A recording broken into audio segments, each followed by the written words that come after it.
Conversations with Matt, and this is our first podcast of the series, 30 Degrees South. And the purpose of our podcast is to just basically talk to local people in business that are currently living on the Mid-North Coast or from the Mid-North Coast.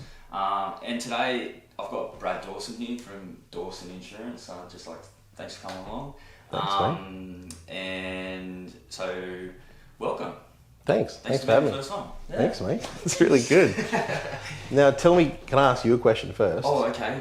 Put me on the back burner. Yeah, why do you call it 30 degrees? 30 degrees south? Yeah.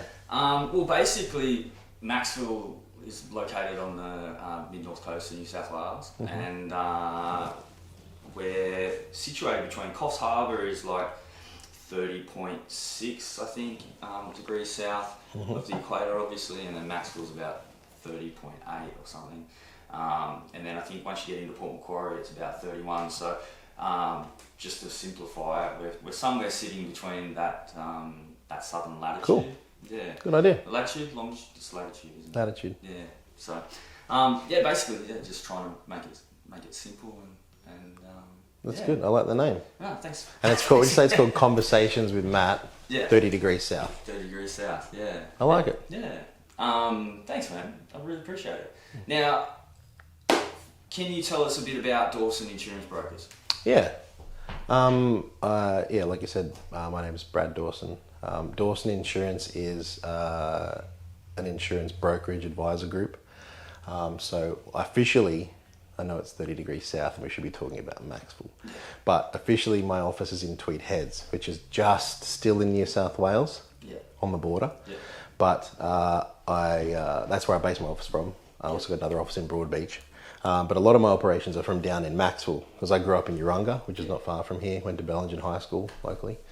But yeah, your question was Dawson Insurance. So I basically provide advice and around risk and insurance, and try and help businesses local or interstate or sometimes overseas. I've got clients in Thailand, Singapore, New Zealand that need extra help because either one, they don't trust or rely on the advice they're getting there, or they just have a good relationship with one of the two, you know. Yeah. So I started with a different advisor group back in 2011, I think, or 12. And then I officially started Dawson Insurance in 2015. Yeah, based out of Tweed Heads. Yeah, cool. So we've got all range of clients, businesses, local, yourself included, Outmedia, Solitude Health. It's all on there. Yeah, so we basically just provide advice and then help these people sort of manage their businesses, manage their risk, which would be good if we could talk about today, and trying to mitigate around certain things so they can live a more comfortable life, so they have to worry about what happens if this happens, was my business going to survive, what happens if I crash my car, personal insurance, what happens if I'm injured, all sorts of stuff like that. Yeah. That's one thing that I have noticed, especially being in business, in multiple sort of formats,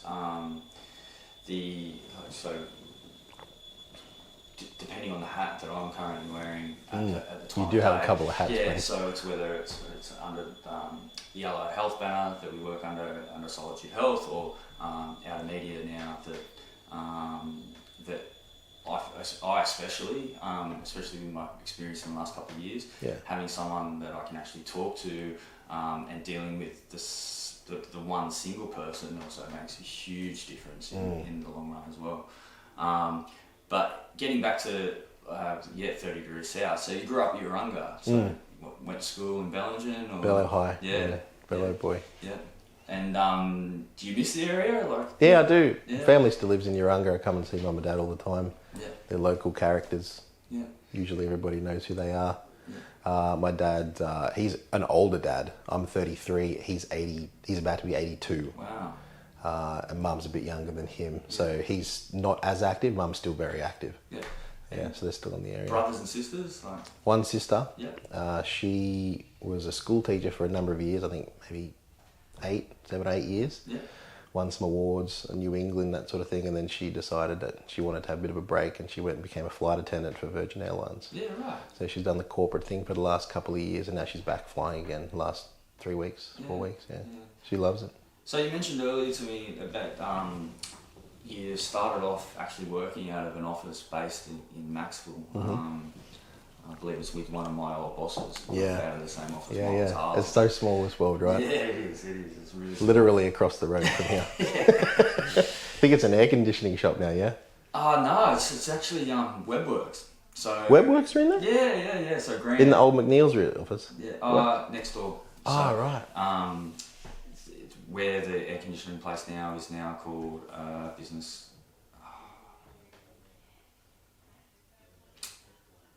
It's at the tip of my tongue. Do you know the name of that website business that across the road?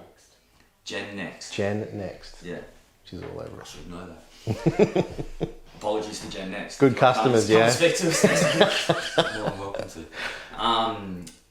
Anyway, yeah. So having groundings on the mid-north coast, do you think that shaped you in any way? Oh, definitely, yeah. In the way you do business as well. Yeah, I still have like a number of clients in this area. Yourself, like I said before, yourself included, and like whilst I do work and live in kind of a city now, I can only go so long in the city before I've got to get out of the city and come and work on the cars or go for a dirt bike ride or something. Like it definitely grounds you. I find some city, especially corporates, like if I go and visit real corporate businesses, they get sort of caught up in like this corporate trying to protect yourself and cover your backside in that sort of corporate environment, and then I'm there, have to sort of play ball with that, and then I really still like to think that I bring like the sort of coastal chill to a business, so people can relate to me. Like I try to make people relate to me, so that if you feel comfortable talking to someone about, because really we have to talk about financials and all sorts of stuff that people find really personal, balance sheets and P&Ls, and some people it's difficult because I'm not an accountant. People think they share that with the accountant. Why should they share that with the insurance guy?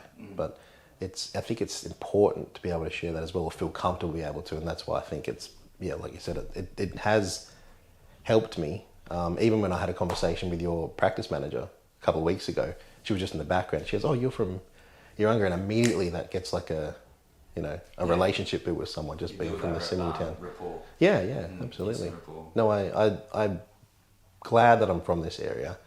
I was originally born in the Blue Mountains, near Sydney, and then moved to Urunga. So I'm glad that parents made that decision at a young age to make that switch. Yeah, well, I grew up in Newcastle, and I didn't move up here until... No, the Castrian boy. Yeah, no, Castrian. Whereabouts? Cameron Park, in the western suburbs. I know Cameron Park. Yeah, but... I did a stint in Hamilton. Oh, yeah. And Charlestown. Yeah. I actually did insurance there for a while in Charlestown. Yeah, that's all my backyard, pretty much. Good spot, isn't it? I actually really like Newcastle. It is, it's changed. It's definitely, especially with Lake Macquarie now being classed as a city too.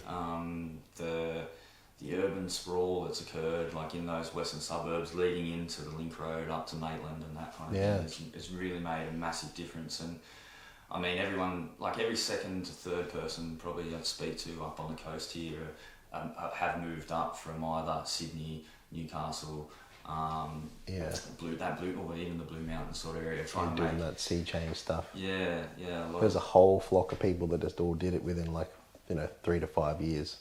Was it sort of early 2000s, late 90s? Huge sea change, all the baby boomers. I can almost envisage that that's going to happen soon too, especially with the way house prices are sort of going in the cities. Unless something drastically happens and we see a massive shift in that, which everyone keeps talking about, then you just never know what's going to be around the corner. There could be an influx, but then with greater numbers of population, we need better infrastructure and hospitals. And I mean, a prime example of the state government investing in local areas such as Macksville and Bellingen. There's the new Macksville Hospital that's been built. It's great. Currently. Yeah, we're really lucky to have a facility like that just being built. It's great they still did that. Sorry to interrupt. It's great they still did that, even though the highway sort of shifted away from Macksville. That they still did that hospital the way it was, because they can still see the growth potential now, especially the highway's moved away from it. I don't think it's done a bad thing for housing prices, particularly here in their Bucketheads especially as well, even Urunga. Yeah, like it. I mean, obviously, like I worked in real estate for a while.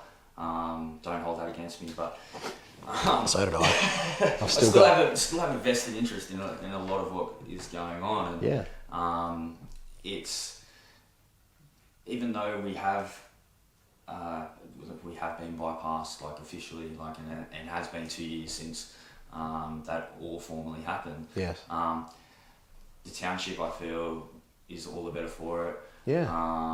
And like with the subdivisions that are happening, you just got to look at the subdivisions that are happening at Down Yarrawonga out that way. yeah, well, the subdivisions that are happening down in like Macksville Heights. Yes. There's new subdivisions that are planned for Bellwood, got the Valley Growth area, and the fact that yes, okay, everyone knows it. Everyone does their shopping in Coffs Harbour and Port Macquarie, like and they've got big things, but You really don't need to. You got Woolworths here now. yeah. And I mean, Woolworths is here. Foodworks they've just Foodworks spent are still massive amount of money on a refurbishment. I still prefer shopping there, just Yeah, quietly. yeah, Yeah. me too. The convenience of it being locally in town, and full credit to them. Actually, at the moment, they're completely redoing the whole layout. There's all new fridges that are going in. The meat department's being moved. The deli's being moved. Wow. So yeah, keep a close eye on that. Like the next time you're down in town, like definitely go and have a look at it. Yeah, Finish, definitely. I think in the next month or so. So exciting times for that business. Yeah. It's good to see that. I mean, like when Woolworths opened, and I think the council made them stick traffic lights in there at that intersection, and everyone's like, "This is doom and gloom," but there's enough people here for Foodworks to still be successful. Yeah. And the hardcore locals will still shop there. Yeah. And then other people that Woolworths are just going to call in there and get something. You still get bread from Cole across the road because it's delicious. Yeah. I don't think I've ever tasted a better pie in my life. The cheese and bacon pies from the highway back house. Yeah. I look forward to that when I come down here. I think tomorrow we're going to be working on race cars. We've got 6 people here in the workshop. Yeah. I'm going to go to there. I'll have to buy 8 pies because I want everybody one, but at least I get one. And then so good. They're just delicious. Talking about race cars, before we start talking about risk aversion, but let's talk about one of your other passions. The last 6 years, the World Rally has currently... last 4 years. This will be the 5th year. This is the 5th year. And if you've been living under a rock on the mid north coast for the last 5 years, the World Rally has been utilising the roads of Coffs Harbour and a majority of the Nambucca Valley Shire roads as well. To some's distaste, but to others, it's not very often that you have the opportunity to have a world staged event where like thousands, if not millions, of people have their eyes centred on the mid north coast. Oh, it's definitely millions. Yeah. I mean, you only need to go to any sports bar, like a pub or a tavern or even like a TAB, and they'll have like all the different sports channels up on, and you'll see the Rally Australia up on the telly, just on Fox 2 or whatever it is. Yeah. But see, it's not only that; it's the ongoing. It's the computer games where they replicate the stages that occur, like in the area. It's all the advertising. It's just the amount of footage that comes out. And I mean, it's a 5-day event, and it may not. You may not see the economic benefit there and then, but I can guarantee you, in 5 years' time, when that little kid has been watching the V8 Utes driving around the Shire, competing on a world stage, that they're going to go, well, when I finish and I'm doing my gap here, I'm going to come to Australia and travel. Pretty cool, Yeah, it is very cool. Yeah. So, but yeah, tell us about the V8 Utes and what the team's strategy is for this year. Well, I'll take you back to the first time we entered the world round. I can get through it pretty quickly. Yeah. I've been doing some motorsport with a local guy who owns Macksville Auto Group. Yeah. I don't know if you know. Lindsay Collins. Down in West Street. Yeah. He got me into insurance, that guy. That's how closely related all this story is, right? Yeah. He and I used to be a service crew manager for years when he was rallying with other guys, and before I'd really had in insurance, I was doing real estate, same as you. Yeah. And then he and I became mates and started getting into motorsport. Yeah. And then after a few years, he had good co-drivers, good navigators, but it was like they lived in Newcastle, I lived away, and it was difficult to get someone that was committed to come and do events and get together and build the car, pack up, and then not just turn up but help with everything, right? Yeah. And then Go to once, work. and then once it was about, I think it was 2015. He and I were talking sort of middle of the year, sort of June, July, and we thought he didn't have a co-driver, but he really wanted to do it because we worked out that Utungan Hall was going to have a stage and it was going to be called Utungan. Literally past his back gate yourself as well. Past my driveway. Right? So we're like, why? Like, there's the World Round Rally. It's been in Perth for years. You know, it's in New Zealand. But it's here. Well, they tried it in Mullumbimby as well, didn't they? Yeah. Mullumbimby, Byron Shire, they had it. Those protests and all. I mean, the worst place in the world to have it. Great roads. Some of those Shire roads were splendid. Yeah. You know, I went out there and watched it. I think they did it in conjunction with Speed on Tweed, which we affectionately refer to as Tweed on Speed. Yeah, but they haven't done that for a couple of years, but that was the last time they ran it in conjunction with that. Yeah. And so we sort of tried, and I hadn't really done any motorsport. I co-drove for one other guy years before, but I didn't know what I was doing. Yeah. Still really don't, but sort of thrown it all together a little bit. So we ended up building or modifying and painting one of his 180Bs, Datsun 180Bs that we had, and we entered. I actually was better than I thought I was going to be, which was surprising. Didn't get sick, like sitting next to him while he's tossing the car, trying to read notes. I'll tell you what, when Tamara's driving, and by the way, Tamara's, if you don't know, Tamara's my wife. And a good driver, right? Yeah, very good driver. Like if I'm sitting down and I'm looking at my phone, which is maybe That's 1 constant. out of 10 times where I'm actually like a passenger in the car. 10 minutes and that's it. Like I can't do it. But to do it like 4 days in a row, constantly looking down, and you're not only the fact that you're like looking down and you're in the passenger seat, but you're actually sitting about 150 mil lower. Yeah, lower than the driver. So that you can, I'm a little bit taller, so maybe I can just see over the dash. Yeah. In the 180B, I could literally just see over the dash because the seat was so low, and they lowered it a bit for me, so that's maybe a little bit too low, but it was fine. Yeah. So we ended up entering the World Round that year in 2015. Yeah. We put Dawson insurance all over it, painted it orange. It looked so cool. Yeah. I thought it looked really cool anyway. So we ended the rally. But unfortunately, we got through day one, almost through the end of day two. And then I think we got to day three, which was the Sunday. And then we I don't recall exactly what happened, but we ended up blowing the motor. We adjusted the feeler gauges wrong in a rush, I think the night before. And then I fell off the notes, and then we damaged the front of the car. One of the struts went through the front. But anyway, we didn't end up finishing it, which we were really disappointed about because it was a lot of work. And to get there, yeah. And then we were sort of joking about how, like, because some of the stages Lindsay and I would look at each other and we're like, there's no way a 180B could go through that forest on that stage any faster. And then once that rally was done, a few months later, we got over ourselves because we were pretty disappointed. We're just having a few beers one night. We're like, we should go faster in something. It'd be cool to go faster. Yeah. And then we're talking like, it'd be cool to take an Aussie car in the Australian section of the World Round Rally. Yeah. And then one of his customers came in and there was an SS Ute, and we were going to sell it, or he was going to sell it. Because these young guys in the 18, it wasn't approved. He wasn't Lambs approved or L approved or whatever it was. Yeah. Couldn't drive it on your P's. So we ended up buying it off. Anyway, then we just decided that we're going to build that.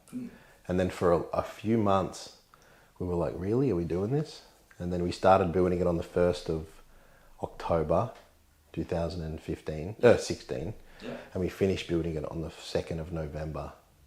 So it took us a month to build it. Yeah. And when does the Royal Rally start? Like, when did it start? It started like 4 days later. We hadn't done testing in it or anything. Nothing about timing. And everything with motorsport's always last minute. Yeah. Like, it's always last minute and not sure. You often change more than one thing to not know how the car's going to handle. Yeah. And anyway, we thought it was hilarious. We painted it. Yeah.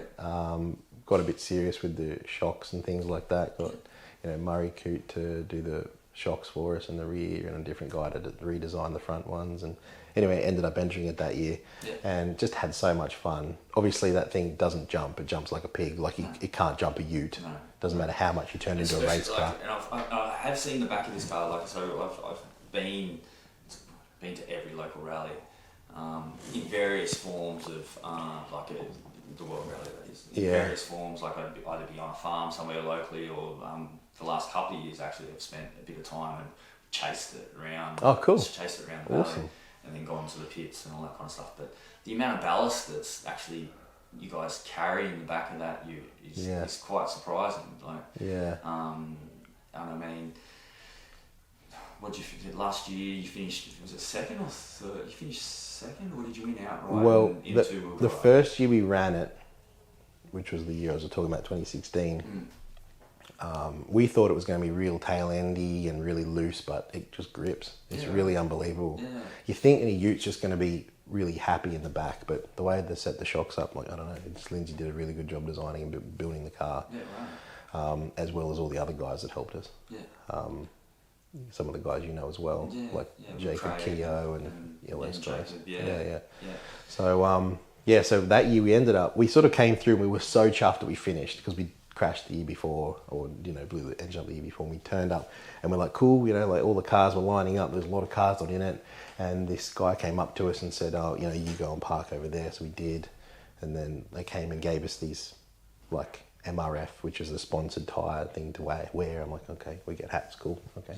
I didn't want to take my Dawson insurance one off, so I just put it on the dash. And they're like, no, you got to put the hat on. I was like, okay. And then they drove us up onto the podium, and we came third in two-wheel drive and like 12th in the whole Australian rally. Wow. And we were like, what? Are you kidding? We couldn't believe it. We were like, high-fiving and fist bumping and shaking and baking. Yeah, we couldn't believe it. Wow. And so, and then we entered the next year. Yeah. Did a little bit more work to the car, just had to tidy it up, because it basically only does this event. We don't do it for anything else. We do other events. Yeah. Like down in Cadoblin and stuff. In a modified Pajero. Yeah. Then we entered the next year, which was 2017. Same sort of thing, just trying to keep it together, not jumping and not going silly, still trying to put on a show for the locals. There's so many people like that we have to thank for their support, because it doesn't matter where we go, everyone's super supportive, everyone's photos, everyone sends us footage, everyone tags us in stuff. We're really lucky.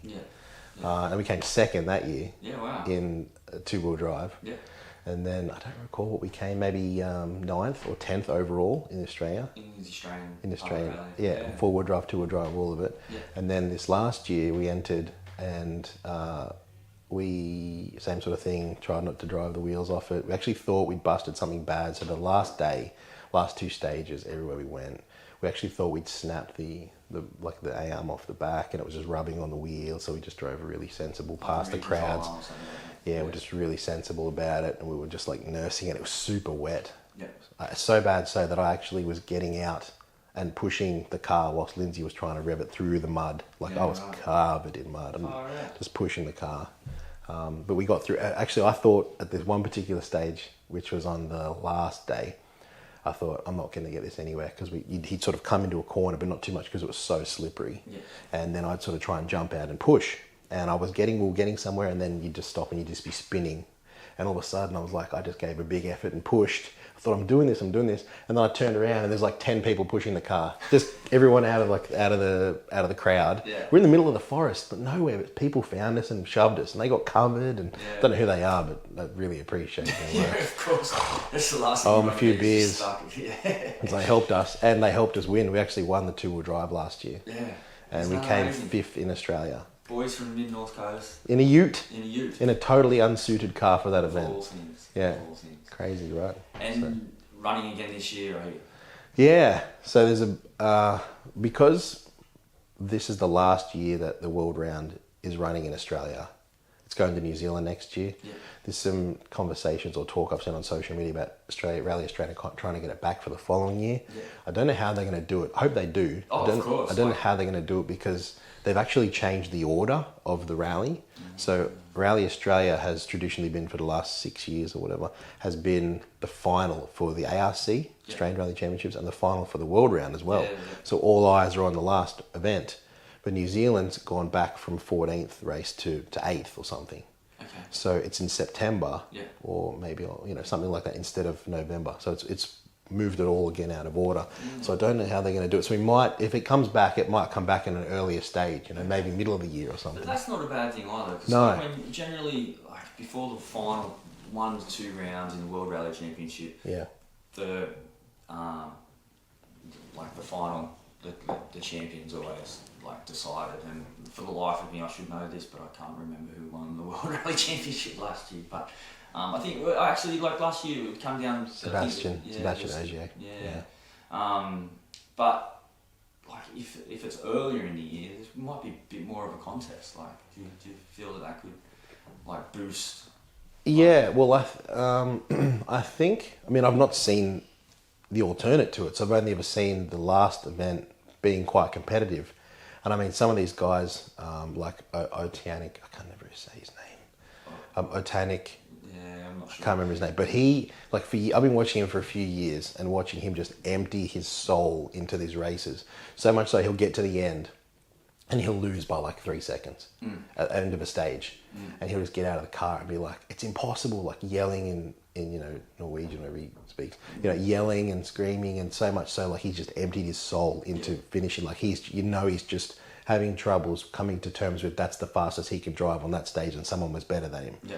And it's like he needed to get to that like level of headset, like where he knows that the only way I can get better is to somehow find more. Yeah. And he's found more last year. He's been driving the wheels off that thing last year and this year. Yeah, he's one to watch. I think he's mentally to drive all day, 3 or 4 days in a row, the preparation leading into it, living and staying in another country, and like the days don't just start like at 9 and finish at 3. Like they're up 5 in the morning, and then they're not finishing some of the stages and the work, especially with crews when they're pulling down the cars ready for the next day. They're not finishing till 9, 10 o'clock at night. Like, and it's hot, it's dry. If we get some rain, that'd be really nice too, but not too much for you boys, obviously. Yeah, we don't need too much. But it just the mental strength that these guys must show on and to expect to perform at their peak. And especially like these, like I really take my hat off to these world guys. They're given a lot. Like they're obviously paid drivers, but they have their own teams. Like this guy is just for changing things to do with the front left wheel, or you know they've all got like it's a galvanized group of like a hub of a team that they have their roles, and that's why they can efficiently produce amazingly new, almost car from an hour and a half before, which was like in serious mess trouble. You know, replace windscreens, put new guards on, do a whole a lot of things. So those drivers are given every opportunity they can to perform. So there's really no extra strain on them other than having to perform and communicate well with the driver or the co-driver who we were talking about. Yeah. But then relaying like the way the car feels. Back to the guys who are actually working. There's a skill in that totally. One person I've met more than anyone else is Lindsay. I've never met anybody before who can, you know, drive over or even just get in a car and be like rear left's flat or not even flat. It's got like 5 pound less of pressure in the rear tire, or there's something going on with this, or you know we have to adjust this or change this or toe ends out. Like I've never met anybody that can figure a car out. Like he's a perfect mechanic because you know you get in the car and drives, he'll come back and say this is what's wrong. And 9 times out of 10, he's right.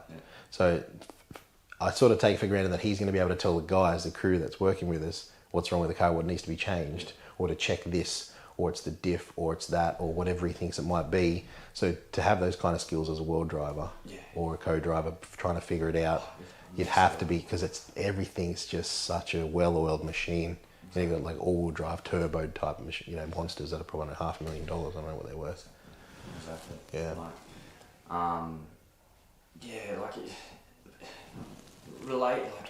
To relate that back to like how we run our businesses and in ensuring that we have all aspects. So like you've got your day-to-day runnings of HR, you've got your balance sheets, you're trying to make sure that they're working right, you're trying to make a profit at the end of the day to at least put some money in the bank and provide an income for yourself.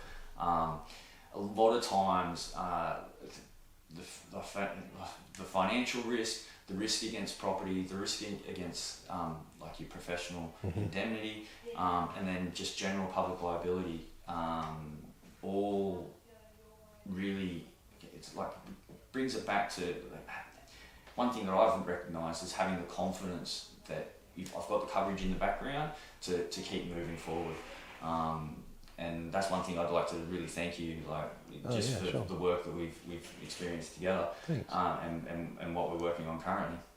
Because without that, and without the knowledge that, especially in your industry, without that knowledge, I wouldn't have the confidence to do what we set out and do today with both businesses and in our personal stuff as well. So that's nice. That's nice feedback. Thanks, mate. Really it's nice. It's really appreciate it. Now I'm going to embarrass you.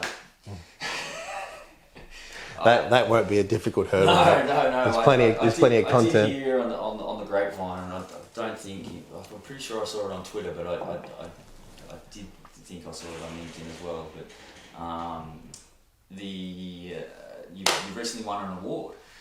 Yeah. Now I'm tell me if I get this wrong. So you won the Australian Insurance Business Brokers Young Gun Award for 2019. Is that pretty much sums it up? That sums it up. Yeah. It's a mouthful.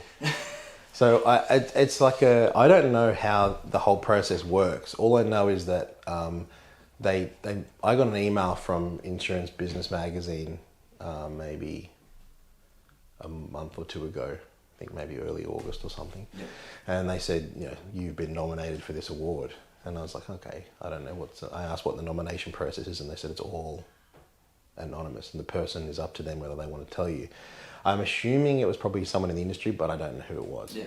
So then they asked me all these questions. They said, can you answer this, and this? And I just thought, I'm in the running, I'll just give you answers honestly. So I did, I sent them all the answers.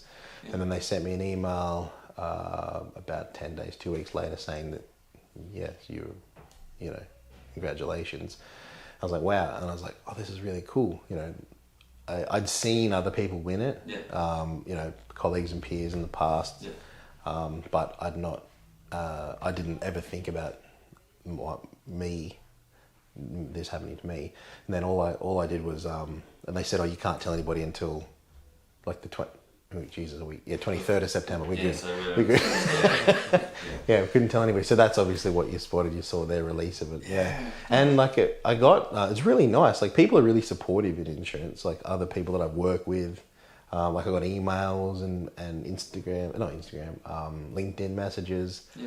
It was really nice. Text messages and some calls. So it's really nice. So thanks for bringing it up. No, that's okay. I just thought embarrassed. Yeah. Just while I got you here. Yeah. Anything else you got going on, like, in the next 3 months? So you got World Rally in November. Yeah. I know you jet set on a few conferences and that kind of thing. You got anything that's coming up? Yeah. Well, we got like you said, the World Round's coming up. I think it's early, like the 10th. I think it kicks off 10th or 12th or 13th of November. Yeah. Me and the guys have committed to so because it's the last World Round in Australia for the foreseeable future. Yeah. We don't know where it's going after this. New Zealand, then we don't know. Yeah. So because it's the last one, we thought it would be cool to have a Holden versus Ford finale throwdown for the Australian Rally Championships of the World Round. Yeah. So we're going to have two totally unsuited cars running against each other in the World Round in the ARC entry, same class that Lindsay and I won last year. So Lindsay's going to drive the Holden Commodore SS Ute, and I'll navigate, co-drive. Yeah. And then his son James Collitz, or Tater Tot Spud, whatever his nickname is this week, but James Collitz is his name on his birth certificate, I think. Yeah. So he's going to drive the XR8 Falcon Ute, and we'll release photos of that shortly. It's being built at the moment. Exciting. Yeah, and his sister Jade Collitz is going to co-drive for him. So it's going to be Collitz, Dawson. Yeah. And Dawson Insurance is sponsoring both of the cars this year. Yeah. So it should be interesting. Maybe Outmedia might get on board, or Solitude Health maybe. Maybe I might have to talk to us off air, mate. To my wife about that. But just go with your heart, mate. So exciting times ahead. Yeah. Well, thank you for coming on board and having a chat with us today. Sure. I really appreciate just the time and the effort that you put in today. Thanks, mate. Thanks for having me. Be sure, guys, if you to check out Dawson Insurance. He's all the handles at Dawson Insurance, and Brad also talks on the insurance podcast.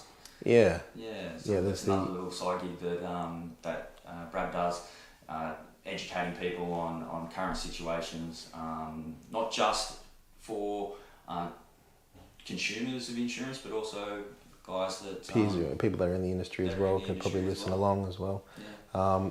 I've recorded a number of them that are sort of topical at the time. Yeah. And I've been a bit lax lately. I committed to do a certain amount and I haven't done them. Yeah. I've recorded them but not uploaded them. Yeah. So some of them are, I said, they're topical, so I haven't put them up. But on Instagram it's at the Insurance Podcast. Yeah. And Facebook it's at the Insurance Podcast Australia. Although it is topical, I'm going to hold you to it. We're going to backdate them and make sure you get uploaded. All right, cool. Yeah. Thanks, mate. Yeah, cool. Well, thanks, guys. Thanks for joining myself, Matt Baker, on Conversations with Matt in the first episode of 30 Degrees South. Hope you've enjoyed it. Be sure to check out the World Rally that's coming up, and we'll catch you guys next time. Thanks, Brad. Thanks, mate. That was really good. Cheers.